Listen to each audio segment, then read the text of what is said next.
Fairgrounds Speedway, Bobby Isaac of Catawba, North Carolina, is leading the Grand National NASCAR stock car race. This is live action on this July 25th, 1970. It's the way one part of America spends a hot summer Saturday afternoon. They come from the city, the farm, and the mountains to the one day of the year when the NASCAR driving stars come to Nashville. 20,000 of them are here this afternoon, and the promoters claim that it's the largest summer sports crowd in the history of the state of Tennessee. Good afternoon. I'm Jim McKay speaking to you from Nashville. And why has Wide World come here on this particular afternoon? We want to show you yet another corner of the wide world of motorsport. This is a brand new speedway here in Nashville. And although this location has always been a real hotbed of stock car motor racing, it's the first time that anybody's ever run a race on this track. It's a different kind of motor racing situation. The steepest banking in all the world. 35 degrees between turns 1 and 2 and between turns 3 and 4. It's only a 5/8 of a mile track, so this makes for tremendous pounding on the chassis and the underpinnings of these stock racing cars. In fact, 36 cars started the race. The last time I counted, only 15 were left. And the leader, as we said, is a man named Bobby Isaac from Catawba, North Carolina. Stand by then. We'll be bringing you our live color coverage of the Grand National Stock Car Race from the Fairgrounds Speedway in Nashville, Tennessee, today on ABC's Wide World of Sports.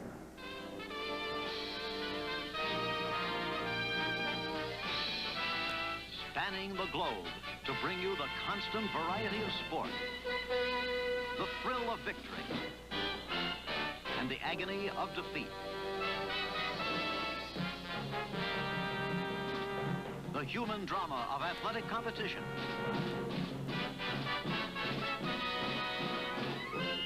This is ABC's Wide World of Sports. Brought to you by Sir Walter Raleigh, America's quality pipe tobacco. Relax in a man's world with Sir Walter Raleigh. Sooner or later, your favorite tobacco.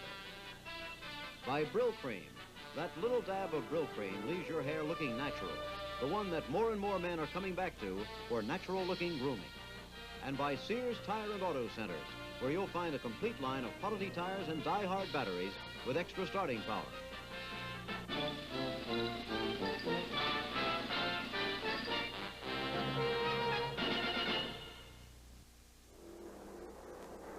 Again, we're back live at the Fairgrounds Speedway in Nashville, Tennessee. This is Jim McKay reporting, and I'm seated now with our colleague on these racing telecasts, Fritzy Kanamaki, the editor of Nashville Speed Sport. There's the spin in the straightaway. A car just spun into the pits. Car number 10, driven by Bill Champion of Norfolk, Virginia. There it is. He very narrowly missed the pit wall. Couldn't have spun in a better particular position as long as he had to spin right there. Didn't hit anybody, nor is he hurt, apparently. There is Bill, the oldest regular driver on the NASCAR circuit. Bill Champion, who was well back in the pack at this point in the race. And there is the leader, Bobby Isaac of Catawba, North Carolina. Bobby Isaac has been locked in a season-long deal with James Hilton for the Grand National Stock Car point lead. There is Bill Champion being led from his car. Isaac and James Hilton were only 10 points apart, with Hilton leading going into today's race. Hilton is out of it now, though, and Isaac, should he continue, will be the leader for that championship. This race began, a little over an hour and a half ago. So let's go back to that moment and listen to my commentary as we did it at the time on the beginning of this affair. A field of 36 cars is just about ready for the start on the newly paved, brand new racetrack in Nashville, Tennessee. This is NASCAR Grand National Racing. It'll be 420 laps, 250 miles on the steepest banked track in the world. 35 degrees on turns 1, 2, 3, and 4. It's only a 5/8 of a mile track, so the speed and the action should be tremendous. That's Leroy Yarborough sitting on the pole in car number 98. And right alongside him, car number 71, Bobby Isaac. The green flag is out, and here they go. It's Yarborough going into the first turn. Leroy taking the lead. Bobby Isaac is second, and Richard Petty is third. Rookie of the year last year, Richard Brooks, was fourth, but he has dropped back to fifth behind James Hilton, who hits the wall. James Hilton in fourth place hit the wall, but straightened himself out again, and it's Leroy Yarborough leading at the end of one lap. Isaac is second. Richard Petty is third. James Hilton is fourth with a banged-up right rear fender. And now Cuckoo Marlin has taken over fifth place, a hometown favorite in Nashville, Tennessee.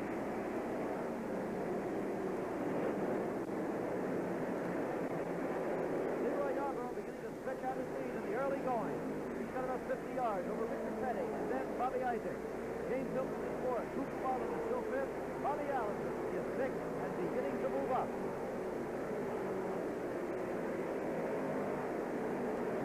All right, what you were watching and listening to happened about an hour and a half ago at the very beginning of this 250-mile, 420-lap race here in Nashville. This is a live picture again now, and a live report. Bobby Isaac, as we said, is the leader in this race, and at this point, according to the official NASCAR scoring, he is one lap ahead of car number 22, Bobby Allison. Dave Marcus is third, and that's the way they stand right now. We'll be back in a minute for more of the live action. This is the live action. Bobby Isaac leading the Grand National NASCAR stock car race at Nashville, Tennessee. Temperature somewhere in the high 90s with a humidity to match. 36 cars started in this race. Less than 15 are on the track right now. Bobby with a one-lap lead over Bobby Allison. Now, the early leader in this race was Leroy Yarborough. He was passed by Richard Petty and was cruising along in second place when something happened to Leroy's car. On the steep banking, he hit the wall and suddenly just limped into the pit. You can see the right side of his car as Leroy came in here about an hour ago after running very well behind Richard Petty. Leroy was the only one of the cars here which had practiced on this track yesterday. As we said, it's a brand new track. Nobody's ever raced on it before, and it's a very unusual one with the 35-degree banking. Leroy had practiced here yesterday while the others were preparing for a race last night in Maryville, Tennessee, some 200 miles away. So Leroy was very well set up for the race. It was going well, but then he hit the wall. As it turned out, this was the end of the afternoon for Leroy Yarborough. Working with us today in the pit is a man who usually is racing on these occasions, Dr. Don Tarr, a medical doctor from Miami, Florida, who's also a fine race driver. And let's go down to Dr. Tarr right now. Okay, Leroy, what happened out there? Can't hear you. I asked you what happened out there. Oh, excuse me, Don. I couldn't hardly hear with all the noise. I blew it right in front going into the third corner, and it just mangled the car up bad enough. It put me out of the race. Leroy Yarborough out of the race. Back to you, Jim. Okay, well, that was the official word from Leroy on why he dropped out of the race, as we saw earlier with the right side of his car scraped up. I said earlier that Chris Economaki is here with me in the booth. Let's get a word from Chris now on a race that had a continually changing aspect. Jim, getting back to Leroy for just a moment, his qualifying time of 18.802 seconds on this track reflected a speed of 119.681 miles an hour, by far and away the fastest speed ever achieved on a short track, a 5/8-mile track of this size. Really moving. Leroy's out, and as you said earlier, Richard Petty had his problems and has been knocked out of it too. Right now, Bobby Isaac at number 71 is cruising along in front. Okay, well, you mentioned that Richard Petty, who took over the lead and was cruising along, had his problems. Let's go back on videotape now and see in slow motion what happened to Richard. This was Richard between turns 3 and 4 and appeared, this is the first time we've seen it in slow motion, he hit the wall. Well, there you see it right now. Richard Petty grazing the wall, getting up too high with this very low guardrail that they have here. It's just about 2.5 feet high. It didn't look too serious, but as it turned out, he came in once, came in again. You can see the side of the car there is scraped up. So let's find out what really happened. Let's go down live to Dr. Don Tarr again. Well, was leading the race and everything going real good, and went in the third corner and blew a right front tire. And when it did, it messed up the A-frames, and we tried to fix it 2 or 3 times, but steering was messed up. We couldn't do nothing for it. How's the heat out there, Richard? Well, it was pretty hot, but it looked like it's cooled off a little bit now. But the sun was out, and it was real hot. But I think that we've been able to make it today because, like I say, the sun is going in and out, so I think it'll be okay. And it's hot here in the pits. Back to you, Jim.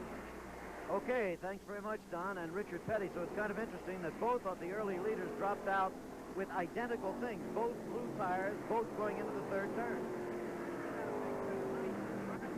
Maryville, Tennessee, Jim. He won a 100-mile race over there for his 110th career victory. And then they had to tow overnight. Most of these fellows have towed from Maryville, which is just outside of Knoxville, a couple of 100 miles away, and are racing here today with little or no sleep. Bobby Isaac, our present leader, was second to Petty last night, and Dick Brooks was third. Okay, well, there is the leader. Robert Vance Bobby Isaac of Catawba, North Carolina. He'll be 36 years old on August 1st this year. He came on the Grand National Trail in the year 1961 and had won only 4 races up to last season. Then suddenly, he exploded. He won 17 races last year. Here's some of the cars out of the race so far. Number 32, Dick Brooks, who was last year's Rookie of the Year, spun in the straightaway in the early going. James Hilton hit the wall twice, then went out. Leroy Yarborough, you know the story on. G.C. Spencer went out in the first lap. Benny Parsons lost a wheel, and the wheel went about a half a lap without him as he limped into the pits. Dick Bone did very well. He's a young driver from Oregon, but then dropped out. Ray Williams is out. Earl Brooks is out. So is Henley Gray, Charlie Roberts, John Halford, Ron Keselowski, Elmo Langley, Ed Negre, Richard Petty, of course, you know that story. May, Sears, Arrington, Don Gordon, Bill Dennis, Wendell Scott is out. Friday Hassler, who led at one point in the race and was a big favorite here, is out, and the other 2 drivers that you saw. Ray Williams and Wendell Scott are back in as relief drivers for other drivers right now, Jim. Okay, the live action continues, and we'll be back in a minute.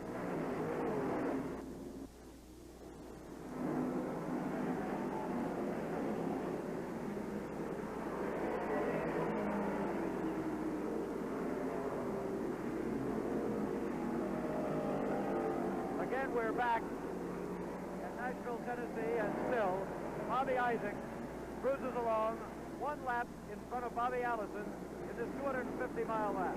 Great. We're about halfway through the proceedings right now.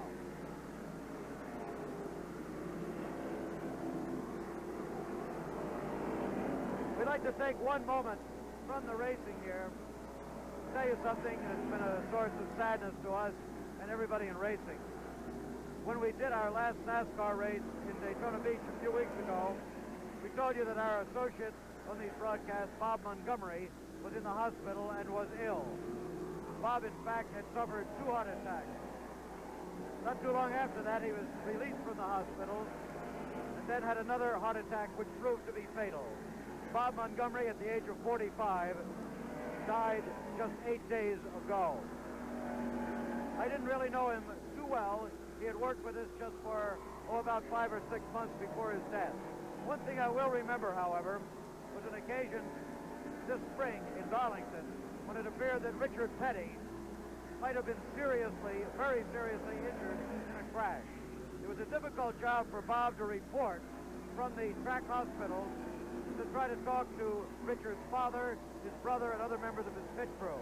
On that occasion, I was struck by the fact that he did a real solid job of reporting, but also did it in a very human way. We will miss, and everyone in racing will miss Bob Montgomery. Oh, Bobby Isaac, number 71, tours the high banks. Cuckoo Marlin, driver from Tennessee.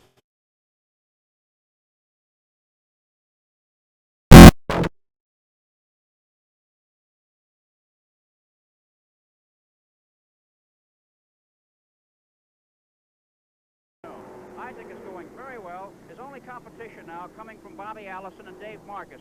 Dodge cars own the top 4 positions. Cecil Gordon in a 68 Ford is 5th, so it looks like a big day for the Dodge boys. Isaac is driving the track very cautiously now.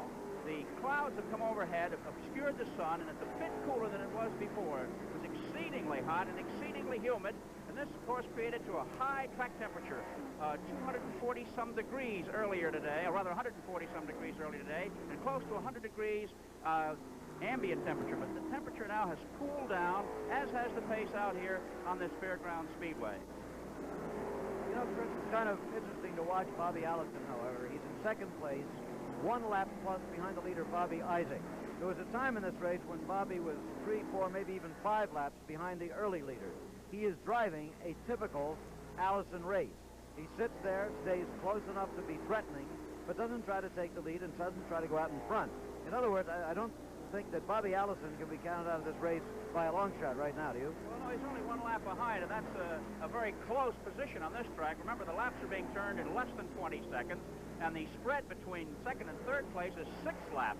Marcus in 3rd is 6 laps behind Allison, and 13 laps behind is Neil Castles in number 06. And Castles right now is going to the pits, and Isaac is on the clock right now, coming up on 10 seconds midway down the backstretch. Yes, we're going to time this lap, and these lap times are very quick here, something probably just over 20 seconds. Well, now we've lost the clock on this one. And that's Allison in number 22 heading for the pits with... Well, there it is. Excuse me, Chris, but there's the final lap time on that, 21:53, and that works out to a speed of 104.5 miles per hour. Pretty fast on a 5 extra mile track. You just saw a glimpse of Bobby Allison going to the pits with a left front tire flat. We have a unique situation here. Tire failures in racing are historically on the outside of the car. But today, the left front tires seem to be going on the cars. There's Allison's car in the pits. And incidentally, the pits here are a unique situation. The 5/8 mile track has a little 5th mile oval inside of it. And the pits are on the 5th mile racetrack. The drivers make a sharp left turn past the start-finish line. And now Allison is coming out of the pits. He's going up the backstretch of the 5th mile track. He's going to make a 180-degree left turn right now and come out onto the straightaway of the 5/8 mile track. It's different than any other racetrack I've ever seen in Grand National competition. These may come to be known as the carousel pits of Nashville. It's really like a little merry-go-round that they go on there. It doesn't seem to bother them at all, however. They've adjusted to it very quickly, even though nobody's ever seen it before. Isaac up on the high banking, and the beating that this gives to the suspension of the automobiles must be something that can only be imagined. Drivers are saying those 6- and 7-pound crash helmets are making their heads loll over on their right shoulder and straining the left side neck muscle. Incidentally, that pit stop that Bobby Allison just made in car number 22, he did not lose second place. Remember now, he has 6 laps over Dave Marcus at number 30, and now has perhaps 5 or maybe 4. However, he has lost ground on this man, on car number 71, Bobby Isaac of Catawba, North Carolina, the leader. 35-year-old race driver, father of 3 children named Randy, Robin, and Rhonda. The race goes on, and we'll return in another minute to Nashville.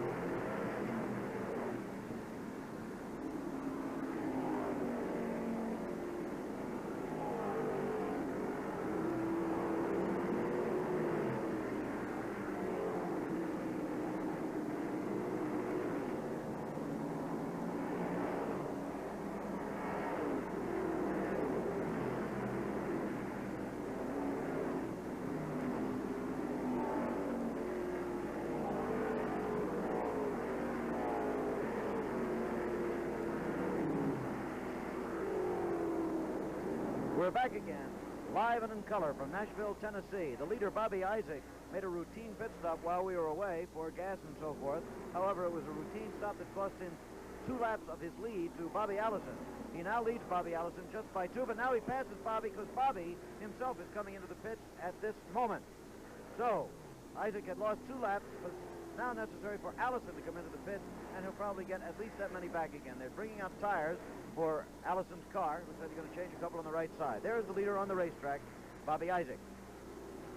It's a significant day for Bobby Isaac, Jim. He's battling for the national championship with James Hilton, who a few weeks ago pulled abreast of Isaac in a tie, and after last night's events, they were very close, 10 points apart, and now this will be a big boost for Isaac because Hilton went out early, and Isaac will take the lead for the national standings in this race. Okay, a little bit earlier today, Dr. Don Tarr, working down in the pits for us, talked to Bobby Isaac. Let's hear what they had to say. Easier today, Bobby. Is this like Charlotte? Is this like the Talladega track? What are you expecting as far as tires and tire wear concerned and so forth?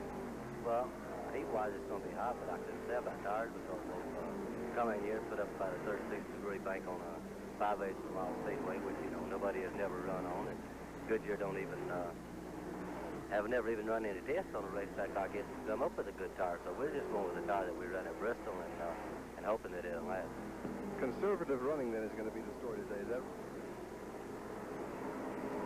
Like tire, whatever, because this is a 250-mile race, and it don't pay good enough to be a 250-mile race, so I don't see why I just go out and set the equipment up that bad. I'll just lay back and run kind of like it pays, and it's slow and easy. right? Now, Bobby, what happens to the track after 2 hours, let's say when 30 cars have been running around here at 120 miles an hour, is it liable to tear the track up in heat like this?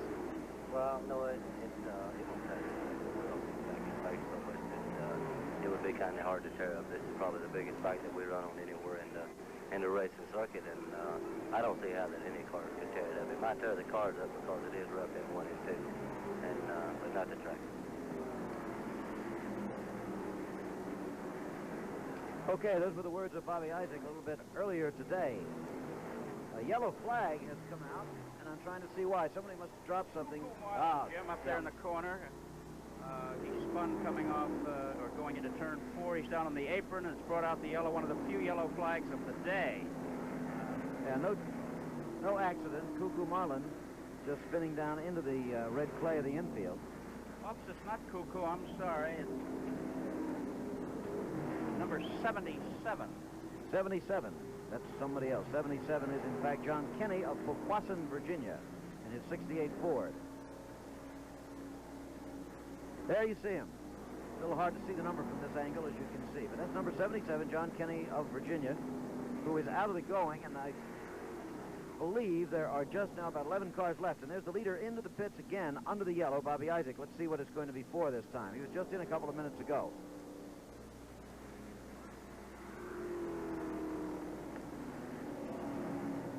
You know, Jim, the race at Maryville, Tennessee last night deprived almost all of the drivers in today's field of a lot of sleep. We checked with them before the race. Richard Petty had 5 hours sleep. Isaac had 3 hours, as did Dick Brooks. James Hilton had 2 hours. But Friday Hassler, who was the leader a while ago, had no sleep, as did many of the other drivers who raced last night and made the long tow over here. Okay. Well, there is the leader, Bobby Isaac, waiting to go out, just like the rest of us at a stop signal. And he is now allowed to go out on the racetrack again. Isaac in car number 71, and the yellow flag is still out here. He is a comfortable leader over second place, Bobby Allison. We're talking about that point battle that's been going on all this season between James Hilton and Bobby Isaac. Well, James Hilton has been leading in that battle this week, 2,231 points to 2,219 for Bobby Isaac. However, these are the standings before last night's race in Maryville, and Bobby Isaac gained 2 points last night, so he was actually 10 points behind Hilton going into today's race. James Hilton dropped out after hitting the wall twice in the very early going here today. Isaac is still running, so almost certainly he will take the lead in this season-long battle. These points are awarded in each of the races on the NASCAR Trail. It's a year-long series, and you have to run in pretty much all of the races to win that Grand National title. Now, some drivers prefer just to run in the big ones for the big money, like Pete Hamilton. Pete you would not find in the point standings any place, but he's still the leading money winner of the year so far. It's a tough circuit. It's some 52 races a year on the NASCAR Grand National Circuit, and they spread the entire United States from California to Florida. One of Isaac's radiator strap brackets has broken, and apparently he'll be making another stop while the yellow flag is out. The reason for the installment stops is so that the pace car in the field does not go by, putting you a lap behind. The whole philosophy of these repeated pit stops, rather than doing all the work in one stop, is to stay in the same lap without losing any appreciable ground, because once you pull out of the pit, you can speed up and tack on the tail end, and your loss is only measured in a few yards. So if Isaac's strap was not fixed on that time round, we could expect him to stop once again. We've mentioned that there are so many of these NASCAR races during the course of the season, and we'd like to remind those of you in different areas when NASCAR is coming your way, not when they'll be on television in this instance, but when you can see these cars in person. For example, the Dixie 500 in Atlanta is coming up on August the 2nd. The Motor State 500 in Irish Hills, Michigan on August 16th. The Talladega 500 at Talladega, Alabama, the big track down there, on August 23rd.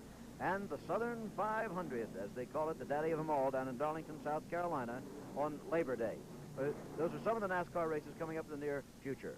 300 laps have now been run. 420 is the scheduled distance of the race. We'll be back in a minute with the live action in Tennessee.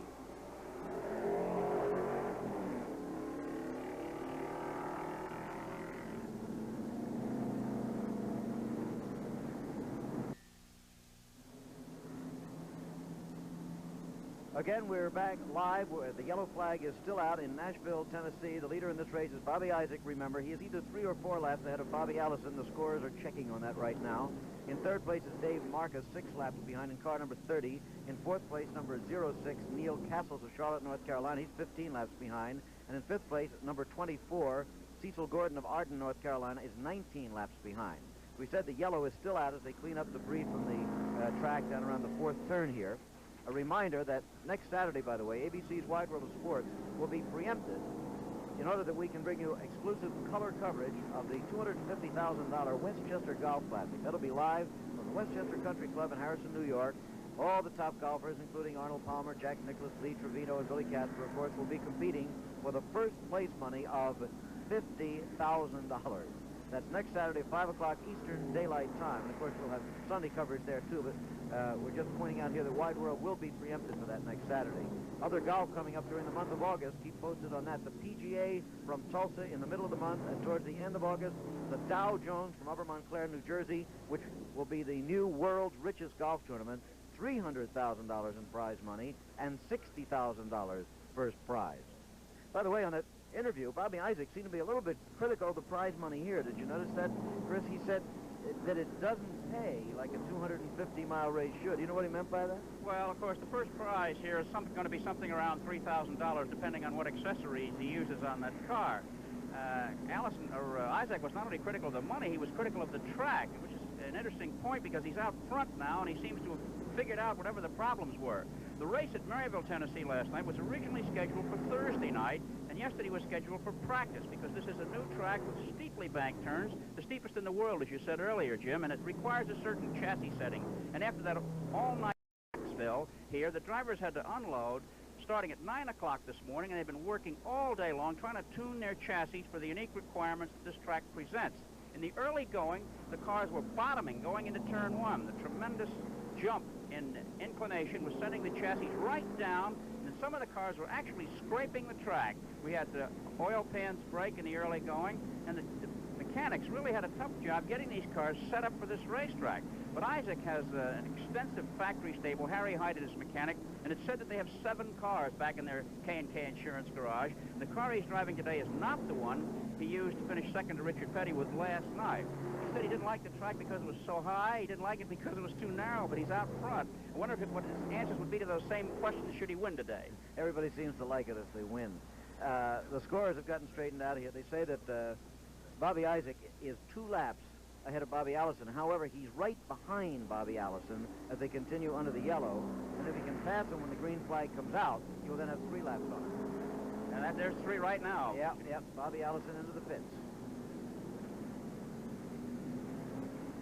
Into the pits, under the yellow.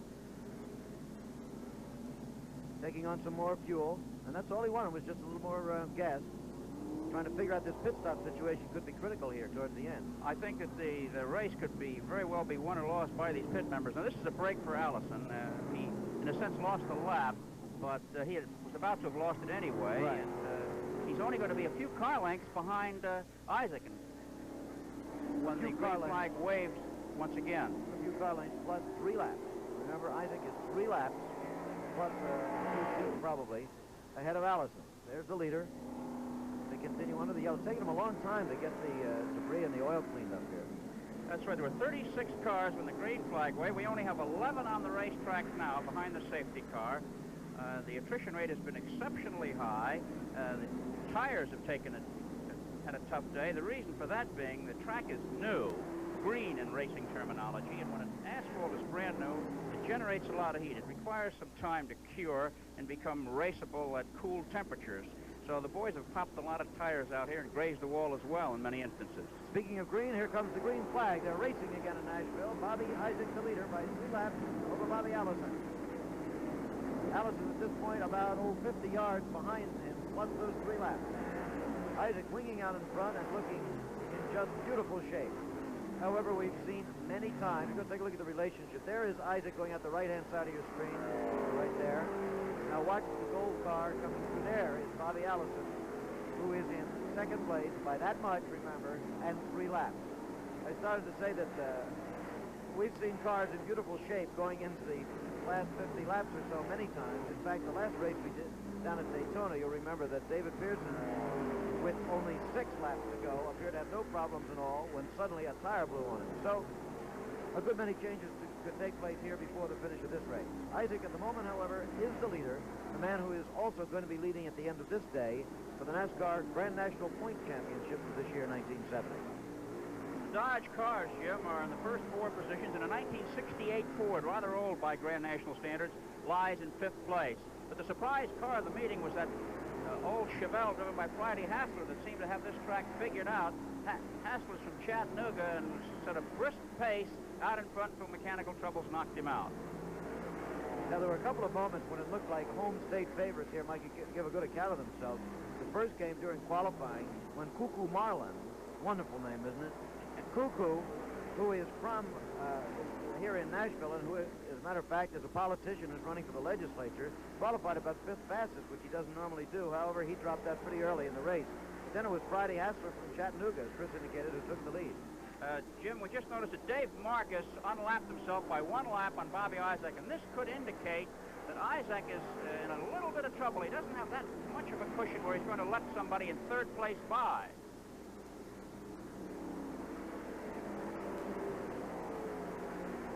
Okay, well, the leader still is Bobby Isaac, but remember, Bobby Allison in 2nd place is right there, 3 laps and a little bit more behind the leader. However, laps here don't mean what they mean at Daytona. Remember, this track is only 5/8 of a mile in circumference.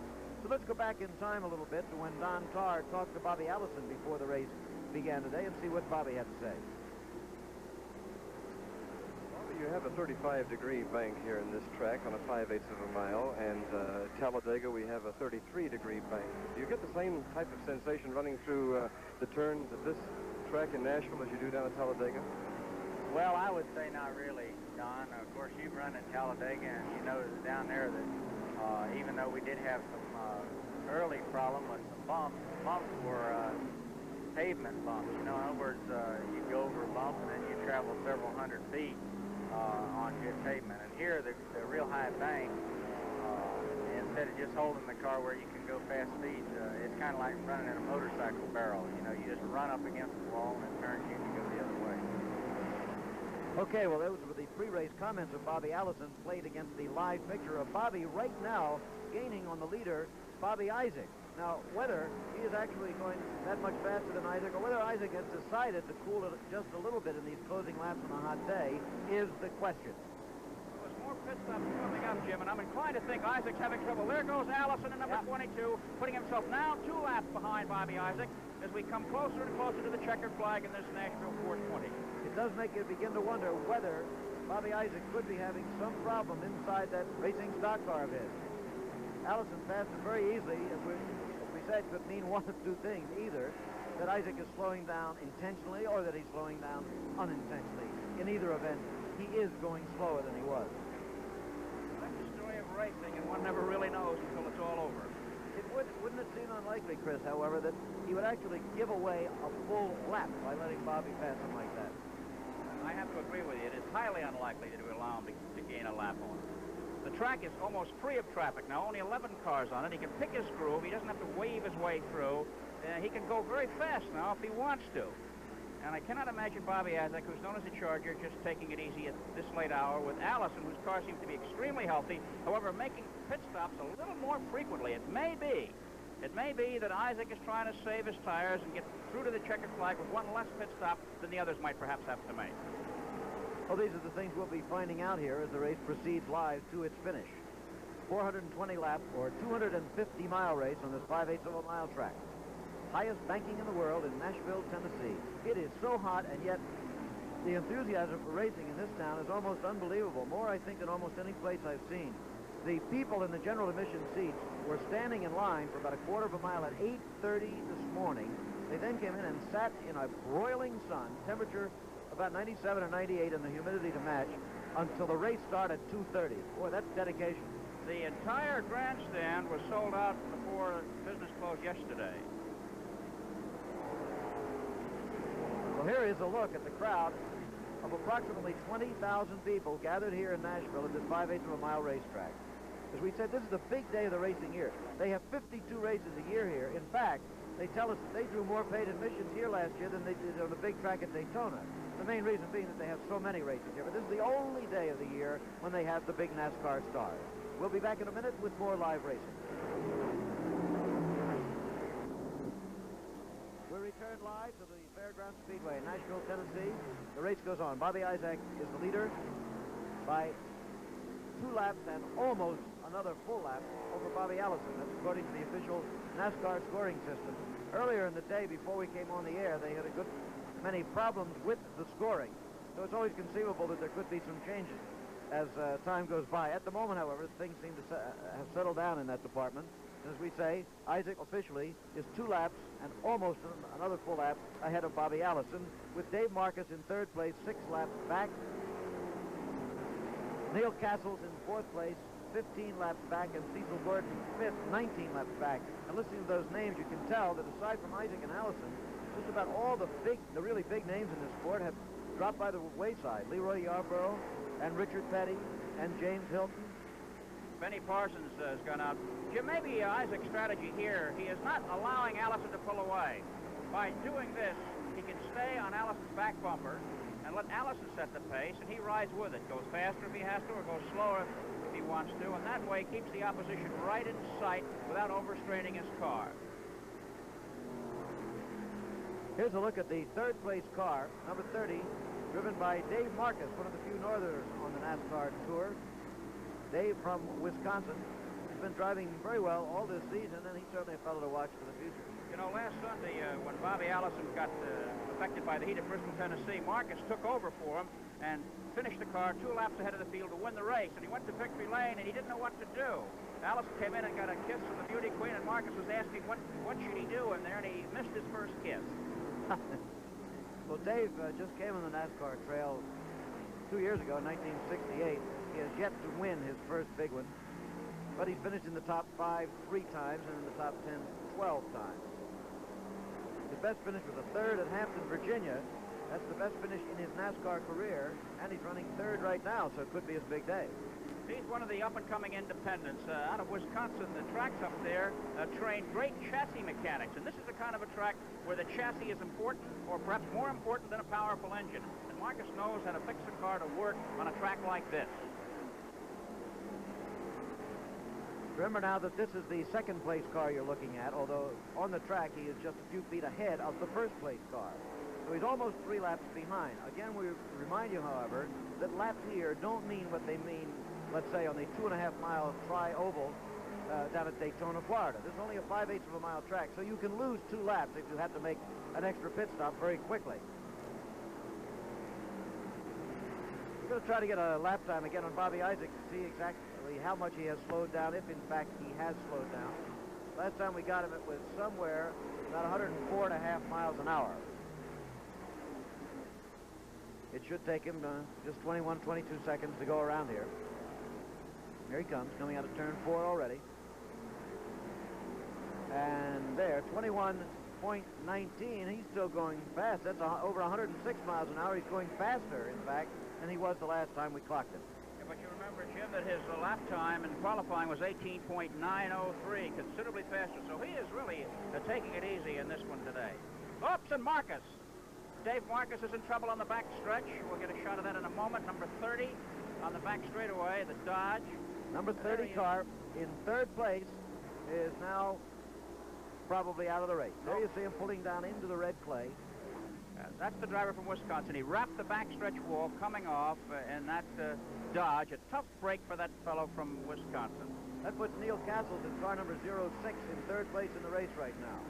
Dave Marcus moving around inside the automobile. The hasn't gotten out yet, but he looks like he's on his way, taking his helmet off. Apparently not injured.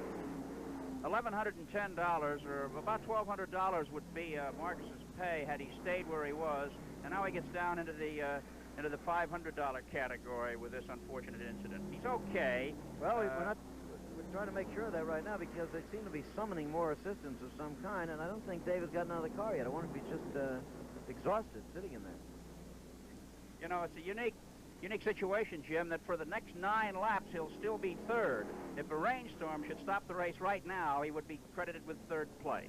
I think perhaps they've called for the ambulance. It is now preparing to go out on the racetrack. They had already called for the tow truck, and now you see them waving with some urgency. It may be plain old heat frustration. There is the ambulance on the racetrack. He'll have to go all the way around through turns 1 and 2, the backstretch, and then go down into the infield to pick up Dave Marcus. As we said, when he first stopped, you could see him moving around inside the car. I thought I saw him start to take his helmet off, but then suddenly they started calling for help. I watched him loosen his shoulder harness. He threw them back over his shoulder before someone moved in there, which prompted me to say it was okay. But as you say, this oppressive heat today is very tough on these drivers. One driver, Ed Negre, who started the race, he's a car owner, he's a driver, and he's a chief mechanic and has no help, had not been to bed for 2 nights prior to the start of today's race. So it's been a strenuous day. Marcus told me before the race that he got just 3 hours sleep. 3 hours sleep before the contest began today. Yeah, I think we should explain one apparently grisly detail, and that is at the ambulance's funeral home. Dave Marcus is far from having passed away. Just to make that thing very clear, Dave is apparently either injured or suffering from heat frustration. The funeral home here has provided the ambulance service for the racetrack. The accident, incidentally, was a wall-smacking incident coming off of turn 1. He hit the cement wall on the outside of the track and damaged the right side of the car and came to a stop in the turn between turns 3 and 4 at the bottom of the track. It was a one-car episode. However, the car is quite seriously damaged, so he did give it a good hard wallop coming off of turn 1. And that was the area that Leroy Yarborough said was the tough one to negotiate at high speed. The drivers are taking advantage of the yellow flag period to make their pit stops and topping off with fuel and taking on whatever other material they may need. Right now, Bobby Allison is in.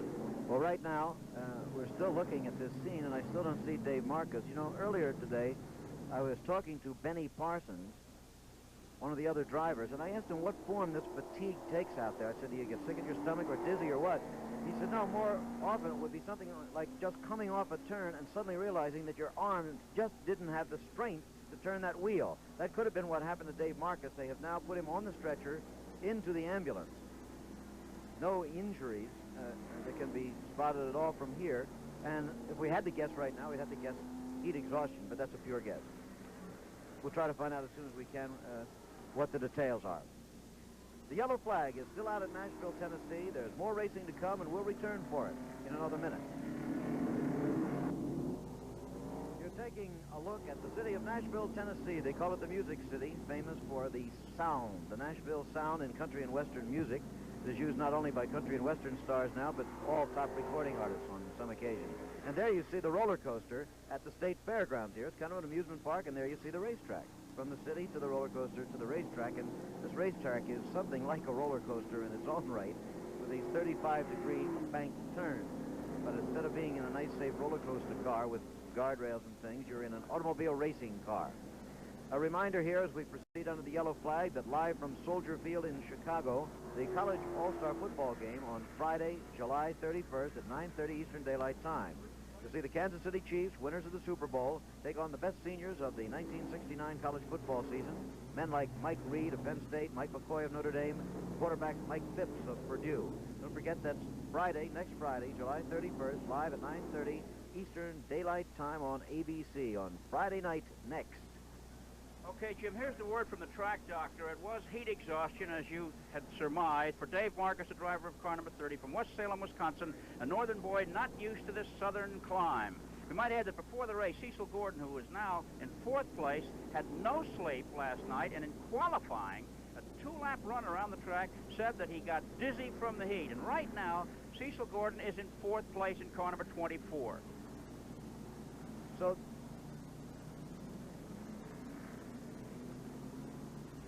this business of heat exhaustion could still be very significant here. But now we get another report from someone down at the scene. They said Dave Marcus said that when he hit the wall, he thinks he might have broken a couple of ribs. But I guess the basic thing is heat exhaustion. He hit it hard enough to have done that. 346 laps have now gone by, and remember, it's a scheduled 420-lap race. Bobby Allison has just made another quick pit stop under the yellow without losing a lap.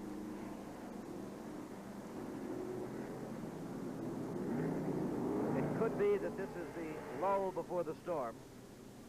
This is where Marcus spun. You see the the sand that they put down there on the racetrack, that yellow appearing substance at the bottom of your screen.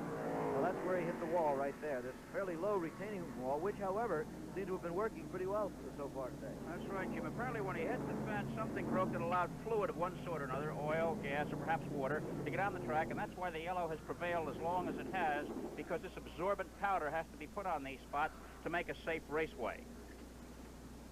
Well, they're preparing the racetrack for the final climactic laps here in Nashville. There are the standings at the moment. Bobby Isaac the leader, Bobby Allison second, and Neil Castles third. We'll be back in a minute.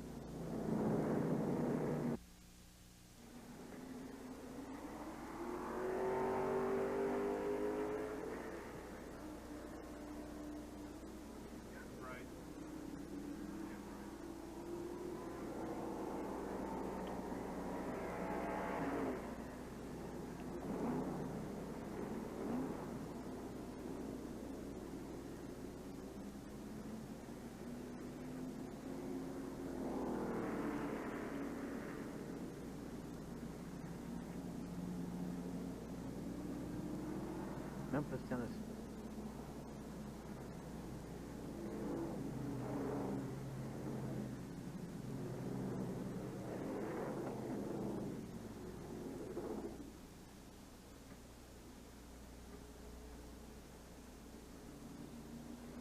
We're back again in Nashville where the yellow flag is still out. Looks like we might have a green there for a moment, but the yellow flag is out as Bobby Isaac leads the field. The official NASCAR scores tell us by 2 laps at this moment over Bobby Allison. However, there seems to be some question. He was stopped by Johnny Bruner Sr., the chief steward here, and may have been penalized a lap. And he's back in the pits again right now. Bobby Allison has pitted a number of times under the yellow, but has not lost a lap. He's been topping off fuel and so forth. There's no fuel this time, and I wonder if he might be having a problem. Well, he's got a pit manager, Mario Rossi, who's from the north. It's a rarity here in NASCAR Grand National Racing. Mario Rossi, whose strategy oftentimes differs from his southern brethren. There was a quick pit stop. They got under the car. They may have changed the chassis setting just a little bit to give them perhaps a better bite on the racetrack. And they have to do these things in something under 30 seconds in order to get the car back out on the racetrack again before the rest of the field comes around. And now they say that Bobby Allison did lose 1 lap when Johnny Bruner held him up for a moment. So it's now a 3-lap lead for Bobby Isaac. 3 laps on a 5/8 of a mile track.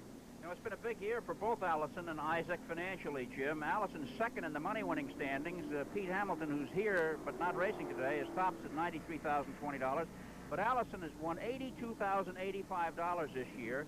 Petty is third at $74,295. And Isaac, with his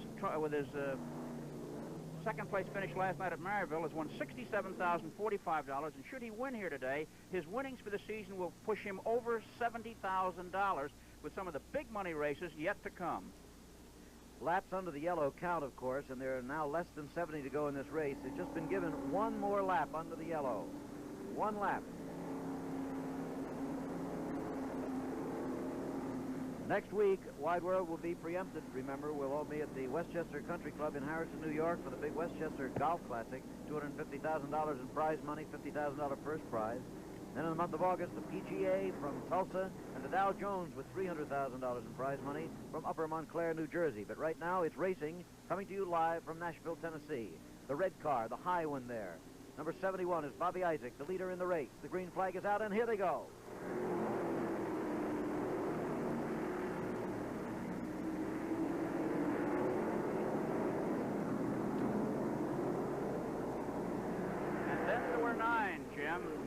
Cars out on the racetrack.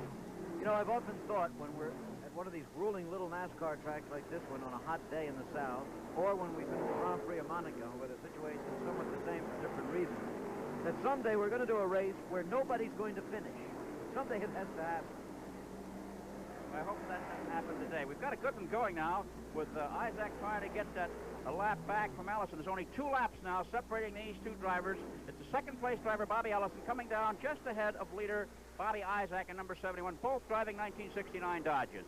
Okay, but should number 71 there pass 22, it will again be 3 laps for the lead.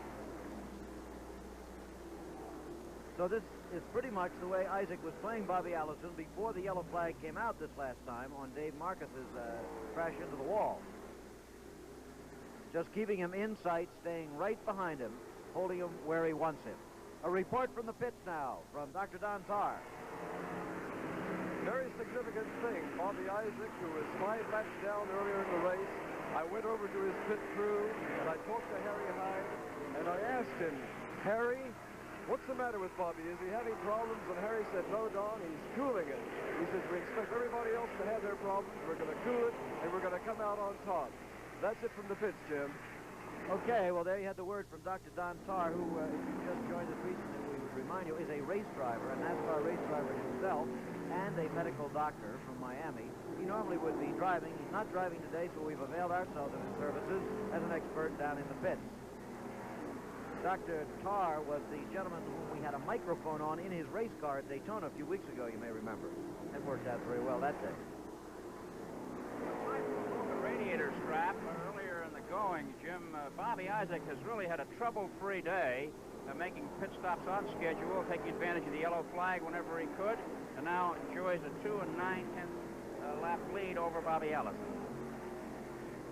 And remember that Dave Marcus, who was third, is now out of it. He's on his way to the hospital. And a further report on Dave was that when in the ambulance, he was feeling fine, he said, heat exhaustion wearing off a little bit apparently already, but he had sore ribs.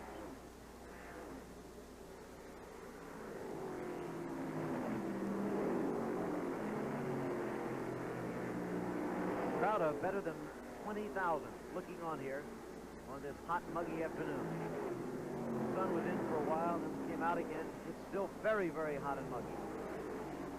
Typical Tennessee July day. It's hot. There you see the rest of the fairgrounds and the amusement park in the background, and some of the Tennessee farmland that surrounds us. You're looking from our crane camera. Cameraman about 150 feet in the air, dangling from the end of a crane. Getting a very good view of the racetrack, however. Well, for the first time since we came on, Jim, the cloud cover has broken, and that Tennessee sun once again beats down on the racetrack and those bleacher people, customers in the front of the grandstand. Allison right now is trying to gain some ground on Isaac. He's pulling away and has picked up almost a straightaway on him. But Bobby still is apparently cooling it. At least that's what the members of his pit crew told Don Tarr, because he is not chasing Bobby Allison with too much verve at the moment. Although it looks like maybe he wants to close it up a bit. Remember, he has a 2-lap and almost another lap lead on Bobby Allison. Allison would sure like to get that down to 1. Were he able to do that, he'd have a real good shot at a pit stop situation, giving him the final lap that he needs, or almost anything. So Isaac will certainly be trying to prevent Allison from gaining another full lap. Allison at the moment just holding his now increased margin over Isaac, but not moving it away anymore. The speeds here on this 5/8 of a mile track, remarkable, about 105, 106 miles an hour every time we spot the leader.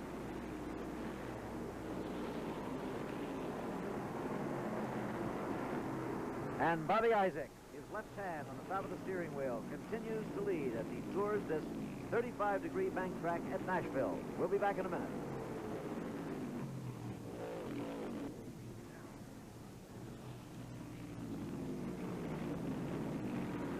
The Tennessee sun continues to broil down on the racetrack at Nashville, and these are all the cars that are left in the race. This is not the order of the standings, but this is the only ones left.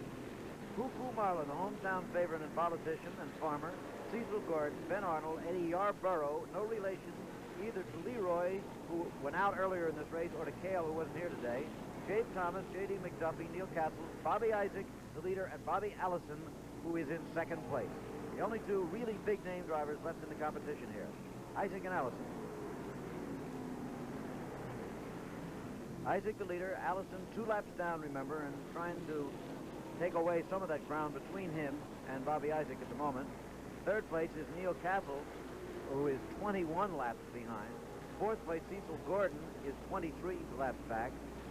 In fifth place is Cuckoo Marlin in car number 07. He's 27 laps behind, with Ray Williams driving in relief now, as Chris. Ray Williams in relief of Cecil Gordon, who was in 4th place. In 6th place, J.D. Means Duffy in car number 70. In 7th place, number 76, Ben Arnold.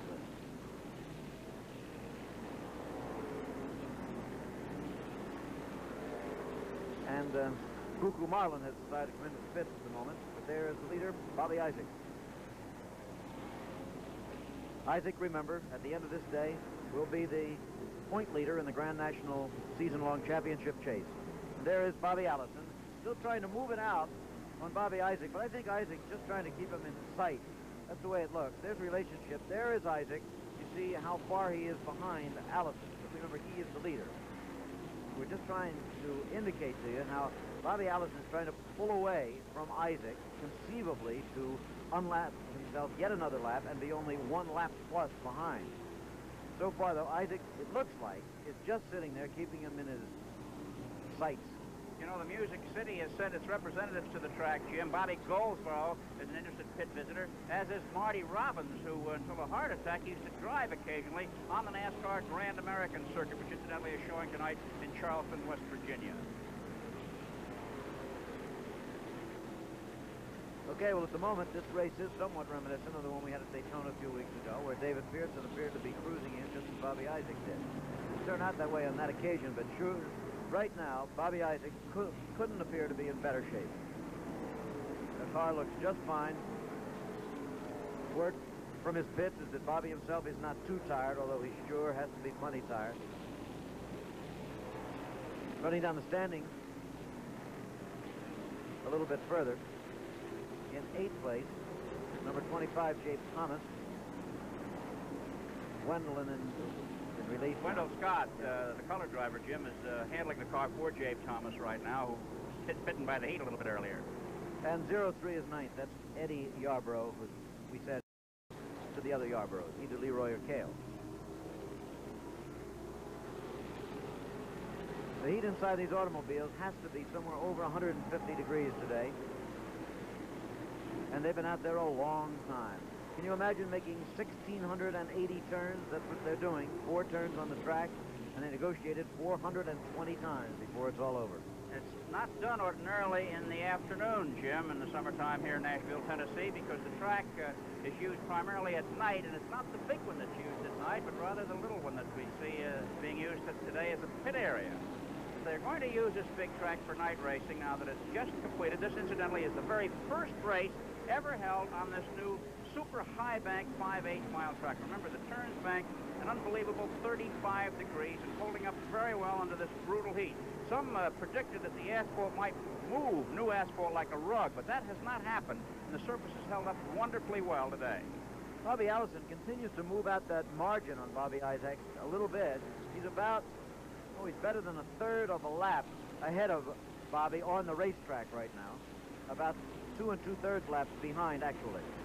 The yellow flag now, Jim, would move Allison right up behind him and set the stage for a drive to the checker that could be anyone's race. Again, we're taking a lap timing on the leader, Bobby Isaac. See if his speed is down significantly. He's been going 105, 106 miles an hour when we've timed him before. Here he comes on these very quick laps on this short course. 20.06, he hasn't slowed down at all. In fact, he is now up almost to 112 miles an hour. They're really moving out there. Of course, there's little or no traffic now, and they can go as fast as they want. Bobby Isaac. And again, we'll be back in a minute. 3 laps remain in this 420-lap race at Nashville, Tennessee, the Fairground Speedway. And Bobby Isaac of Catawba, North Carolina, continues to cruise out in front, about 2.5 laps in front of Bobby Allison. They are short laps here, remember, but he still has what could only be described as a comfortable lead. Allison continues to move a little bit further out in front of Isaac, but not by very much. He's pulling away from him at much too slow a pace to ever catch him just by normal racing here. He's got to hope for some kind of a break. We had a timing on Isaac about 111.5 miles an hour, which is very fast. You just get another lap time? Jim, we just took a clocking on Bobby Allison, who turned the track in exactly 20.5 seconds. On the very same lap, Isaac turned in 21.5 seconds. So Allison turned the track a full second faster last time around than Isaac. I think Bobby is like a track star starting his kick. It could be, and that, as we say, is tremendous speed, and obviously Isaac does not feel that he is able to cool it to any significant extent. In fact, he is going about 6 miles an hour faster now than he was an hour ago. And this thanks to Bobby Allison. Okay, well, here is Allison. We're going to get a visual lap timing on him right now this time. See exactly how fast he's going. He's moving all right, and this, as I said earlier, is a traditional Bobby Allison drive. He likes to hang back. He likes to cool it for a long while in these races, particularly in this kind of weather, and then put on a closing spurt. Both he and his brother Donnie have run a good many races that way. In fact, Donnie won the last one we did. 20.79 this time is 108.173 miles per hour. A little bit slower, but still real good going. Well, the drivers, in a sense, have a clear track with only 9 cars on this 5/8-mile raceway. The traffic is really not bothering them from a lap speed standpoint. Imagine that, 36 cars barreled into that first turn when the race started. And now there are only 9, and a couple of those are showing signs of old age and fatigue. The drivers that raced last night at Maryville, Jim, and raced here today say they're going to drive over to Atlanta tonight and sleep until qualifying for the Atlanta 500 begins on Thursday. Boy, I'll bet they will. We might explain that the reason they raced last night, ordinarily they wouldn't have done it, but there was a race scheduled in Maryville, Tennessee, about 220 miles from here for Thursday night. It rained over there, so it was postponed until last night. So race they did, all of them except Leroy Yarborough, who came here early. He doesn't normally drive on a smaller track. Came here early in practice yesterday. They all raced last night, then had to drive 220 miles to here, and then start setting up their cars, getting ready for practice and qualifying in a race. Another driver who passed up the Maryville race was Cuckoo Marlin. There's none of his constituents over there, Jim. That's right, the local politician. Cuckoo told us, by the way, as we've often wondered, so we finally asked why in the world a man would be called Cuckoo. And he said when he's a little boy, his name is Clifton Marlin. And he said when I was a little boy, I couldn't say it, so I'd say Cuckoo, and it stuck. There's Cuckoo right now in car number 07. His nickname not descriptive at all. Quite an intelligent man, as we say. He's running for public office and is a farmer, runs that business and his racetrack business, and still has time, as we say, to bid for public service in Tennessee. And there's a little bit of smoke for Cuckoo. Jim, his left front tire in the corner. If we stay on this shot, perhaps we can see it. But this is an indication why the left front tires are going. It's scuffing off. There's smoke coming from his tires. He's blistering those tires and could blow one any moment. Well, I don't know whether he's aware of this situation, but he's treading right now on thin ice with those tires. There's smoke coming off the left front tire on the number 07 car handled by Tennessee's own Cuckoo Marlin. It might be worth watching Cuckoo here for a little bit because the battle up front remains the same. Bobby Isaac about 2.5 laps in front of Bobby Allison. 20 laps to go in the race. It looks a little bit surprising to me that his pit crew hasn't slowed him down with that smoke showing from the left front wheel in the bank turns here. Doesn't look quite as bad now as it did a couple of laps ago. Well, it's still there, though. Depends on the line he takes and how sharp his exit is made. There goes Allison, getting ready to pass Cuckoo. Keep your fingers crossed that the tire doesn't go while Allison is alongside of him. Yep, he got by safely. Clifton Cuckoo Marlin continues, and there's the leader, Bobby Isaac. Good speed shot. You can get an idea of exactly how fast they're going on this short racetrack. It's really tremendous to be able to race under racing conditions at 112 miles an hour on a 5/8 of a mile track. Okay, we'll be coming back and coming up to the finish very shortly here in Nashville, so let's go away for just another minute.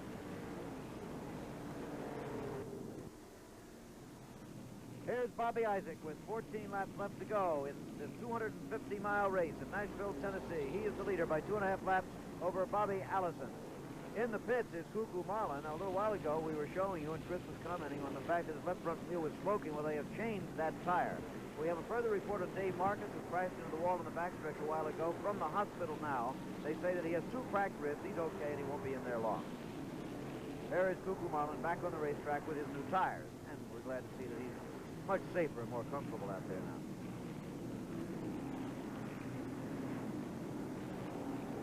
There are still just 9 cars remaining in this race out of a starting field of 36. Jim, some people who are arithmetically inclined might wonder why we say this is a 5/8 mile track and it's a 250-mile race, but they're going 420 laps.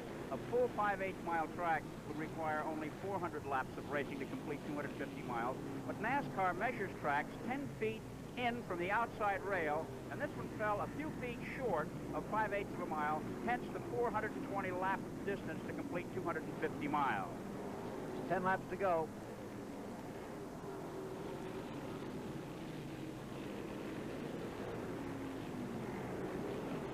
The lap counts coming up from NASCAR scores downstairs. But we'll be watching very carefully for the white flag, which will be the sure sign that there is just 1 lap to go for the leader. That won't be very long now as we approach the finish of a 250-mile race in Nashville. There's the second place car of Bobby Allison, of the Racing Allison brothers from Alabama. Hueytown, Alabama, to be specific. Bobby is the older of the two, 32 years old, and one of the top NASCAR drivers. He's won 16 races in his Grand National career. It started back in 1961. However, he had just a few races in 1961, then dropped out until 1965. But he's been a regular on the tour since 1965. He won a total of $197,000 in his career. He's one of those drivers, Jim, that really had it tough getting his first big victory. He was on the circuit, had fine cars, and moved around from one stable to the other, had more than his share of accidents, and it looked as though he was going to be one of those athletes that never made it to the big time. And then finally, he started pushing through and getting the checkered flags, and he's today one of NASCAR's top stars. And again, we see the roller coaster background for the round and round carousel racetrack here with the carousel pits. Nashville, Tennessee. Look at that 35-degree banking. That is really something. You stand at the top of that, you can't believe it, can you, Chris? It's very, very steep. Turns 1 and 2, the outside of the track is pretty level, but turns 3 and 4, if a car should go over the wall, it's about 35 or 40 feet down. And if he gets any kind of elevation, he might wind up in a municipal swimming pool that's over there. Less than 5 laps to go in the race now, and Bobby Isaac looks like a winner. Taking his lap speed down now. He can afford to let Bobby Allison take a lap off if he wants. Allison now is about 300 yards from doing that, I would say. Standing by for the white flag. It'll mean 1 lap to go for the leader, and then the checkered flag will mean victory for Bobby Isaac. They're getting that white flag out now. The checkered flag standing by. Isaac is one of the few drivers, Jim, that makes the entire circuit of all Grand National races, and it's not easy. As we said before, he has several of these cars in the Harry Hyde garage, sponsored by the K&K Insurance Company of Fort Wayne, Indiana, and a great stable at his command to maintain this arduous circuit that he undertakes year in and year out. Victory getting closer and closer. The youngsters trying to break ranks and get down near the finish line to see it happen and then to get a real good look at the winner. Look from the crane camera overhead. We're near the end of a long, hot, grueling afternoon in Tennessee. Live coverage today on ABC's Wide World of Sports. The white flag is out. 1 lap for Bobby Isaac. And then it's all over. This is the final tour of the course for him today. The man who was most vocal before the race and saying that he didn't like the looks of the racetrack, didn't like the looks of the day, didn't like the idea he had a race last night, and he lost last night, by the way, by a half a car length to Richard Petty. He was in a real bad mood before the race, in other words. He should be happy now because there it is. There's the checkered flag. Bobby Isaac has won this Grand National 250-mile race in Nashville, Tennessee. And about $3,100 in prize money. Isaac, the winner. We'll try to have a word with him when we return in a minute. We're back at Nashville. There's the winning car of Bobby Isaac. A reminder here that ABC's Wide World of Sports will not be seen next Saturday so that we can bring you exclusive coverage of the Westchester Golf Classic from Harrison, New York. 2 weeks from today, we'll return. Here's a colleague of mine to tell you more about that show, which will emanate from the Orient. Right now, however, we're still in the heat of Tennessee. Let's go down for a word with the winner to Dr. Don Tarr in the pits. Bobby, congratulations, but you said you were going to cool it. What happened out there? Well, thank you very much, but I did. I run slow. Like I said, the racetrack was too fast for the equipment that we have nowadays, and you see what happened to most of the cars that did run hard. Besides, it only paid about $3,200. It's one of the cheapest races we run, and I just didn't feel like that I should come here and take a chance on tearing the car all to pieces for that amount of money, so I slowed up and was fortunate enough to win it because most of the hard runners did have trouble. Looks like everybody else had their problems and you just came through at the end, doesn't it? Well, that's what happens when on the racetrack. I guess when you run too hard, it puts you by the wayside. Bobby, it looks like you also lost about 10 pounds in water out there. Well, it was pretty hot, but like I say, I run pretty conservative, and it wasn't too bad. Do you know you're back in the Grand National, you're back champion again, the Grand National point standing? Well, I'm leading right now, but it's a lot of races to go, and we have to wait and see what happens. There's your winner, Jim, Bobby Isaac. Okay, thank you very much, Don. They were pretty negative comments from a winner, Chris. He still doesn't like the racetrack, he still didn't like the heat, and he still didn't like the prize money for a $250 race. Well, but that's the way the man feels about it. This will show you what happens when you don't get a night's sleep, what it does to your attitude. Makes you a little cranky, doesn't it? A little bit of a correction with Keith Jackson on the videotape you saw for the Japanese All-Star game said that'll be on next week. It won't be next week, of course. It will be 2 weeks from today. When Keith recorded that, he thought it would be next week. The final standings, as the traditional kisses from the beauty queen are awarded to a somewhat disgruntled Bobby Isaac, the final standings show Bobby the winner, disgruntled or not. Second place going to Bobby Allison. Third place to Neil Castles. Fourth place to Cecil Gordon. Fifth, J.D. McDuffie. Sixth, Cuckoo Marlin, a fine boost for his campaign, no doubt. Good finish. Seventh place, Ben Arnold, relieved by Ray Williams. Eighth place, Jabe Thomas, relieved by Wendell Scott. And ninth place, Eddie Yarbrough, Y-A-R-B-R-O, not related to Leroy or to Cale, the more famous Yarbrough racing men. Jim, people might be wondering why the heat did not force some of the drivers to use the cool suits. Bobby Isaac was one who used to use one, and I asked him this morning why he wasn't using one on this tremendously hot day, and he said that he always got a cold after a race in which he used one of those cool suits, so he'd just rather undergo the perspiration and discomfort of racing without one. A cool suit is the suit with the little tubes of water that run around the uniform to keep the driver cool in the car.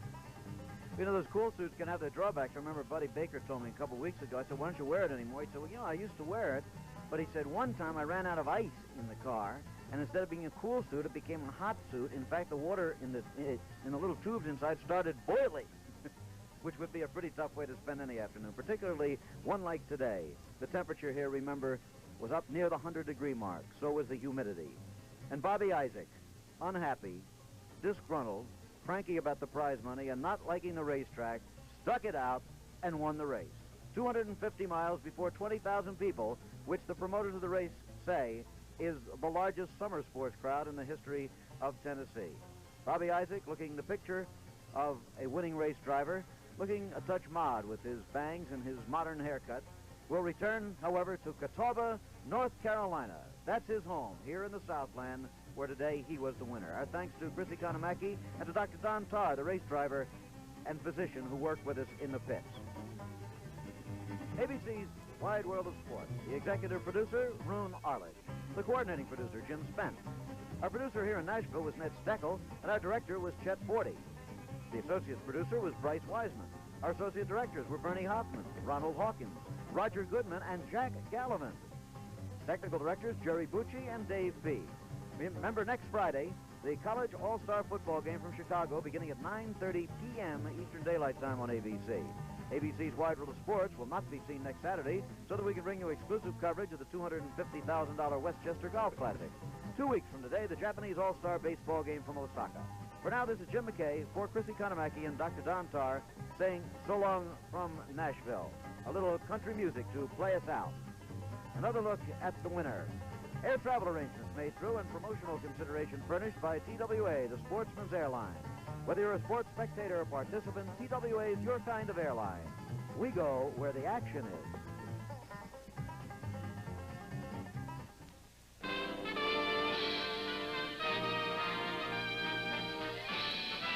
Spanning the globe.